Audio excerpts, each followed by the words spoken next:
બહુરૂપીનો ખેલ રાજુભાઈ આજે માલધારીનો ખેલ લઈને આવ્યા છે. જોઈશું હવે.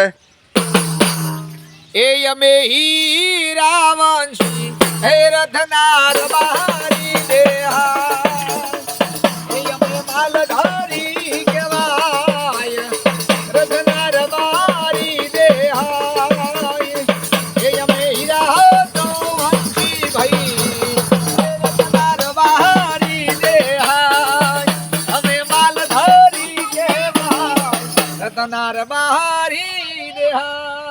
બોલો લે ચલો ભાઈ માલ આવી ગયો. 5000 ઘેટા છે, 10000 બકરા છે. એ હવા ફૂટની લેડી કરે ગોકુળ ગામનો ગોવાળિયો. હા ખેતર બેતર ખાલી કરો, માલ બાલ બેહાડો ભાઈ. હે રથના રબારી બોલો હા બસ હે હીરાવંશી ગોકુળ ગામના ગોવાળિયાની જે હો ભાઈ. હા બહુરૂપી મનોરંજન રાજુભાઈ. હા ચલો ભાઈ.